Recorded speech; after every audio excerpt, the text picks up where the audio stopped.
Higher level management మాకేంటి ఈ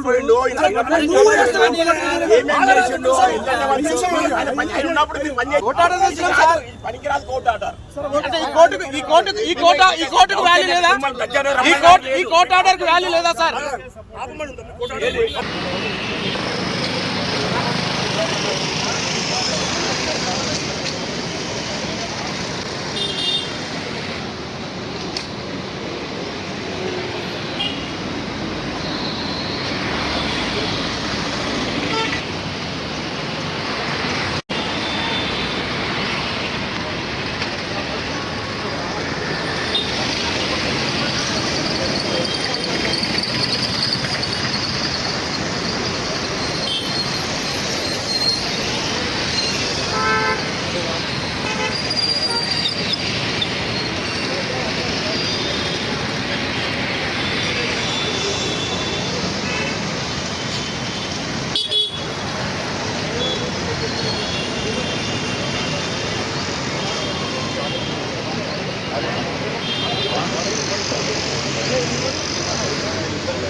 నేను మహబూబ్ కాలేజ్ సంస్థలో 46 సంవత్సరాల నుంచి పనిచేస్తున్నాను. నేను నా రిటైర్డ్ అయిపోయి మహబూబ్ కాలేజ్ రిటైర్డ్ అయ్యి మళ్ళీ ఇంజనీరింగ్ కాలేజ్లో చేస్తున్నాను. నన్ను ఒక ఆనరీ మెంబర్గా కూడా నన్ను మేనేజ్మెంట్ వాళ్ళు అపాయింట్ చేసుకున్నారు. మహబూబ్ కాలేజ్ మేనేజ్మెంట్లో ఆనరీ మెంబర్గా ఉన్నాను నేను. అయితే అసలు ఇవన్నీ ఏంటంటే మహబూబ్ కాలేజీలో జరుగుతున్నటువంటి మహబూబ్ కాలేజ్ యొక్క ఓనర్స్ ఎవరంటే మహబూబ్ కాలేజ్ మేనేజ్మెంటే.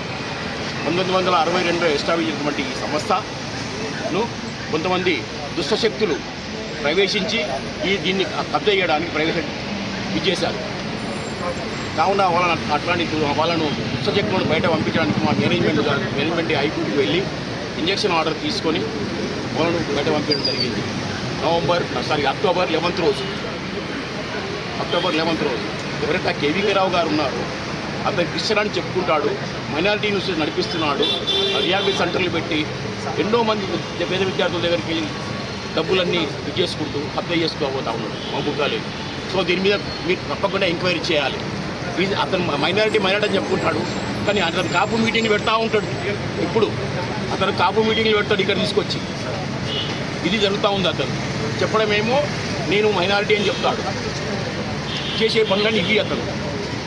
సో అట్లాగే అది బయట పంపించిన తర్వాత వెళ్ళిపోయిన తర్వాత November 5th రోజు మళ్ళీ వచ్చారు దౌర్జన్యంగా. కొంతమంది ఎవరైతే మన బౌన్సర్లను వాళ్ళందరూ దౌర్జన్యం తీసుకొచ్చి ఇక్కడ అటాక్ చేశారు మా పైన. నన్ను పర్సనల్గా కొట్టారు వాళ్ళు. ఎవరు హర్ష, కేవీకే రావు గారు కొడుకు అయినటువంటి శ్రీ హర్ష శశాంక్ ఇక్కడ కొట్టి నన్ను తన్నాడు. ఇక్కడ తన్నిన తర్వాత నేను తీసుకుపోయి పోలీస్ స్టేషన్లో కూడా కాంప్లైంట్ ఇవ్వడం జరిగింది వారి పైన.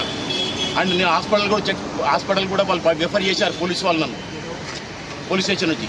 సో అదే విధంగా ఈ విధంగా దౌర్జన్యం చేస్తూ ఎన్నో సంస్థలను ఆక్యుపై చేసుకోవడం జరిగింది. ఆయన ఆల్రెడీ గ్రాపర్, ఆయన ఒక ల్యాండ్ గ్రాపర్. అతని చరిత్రనే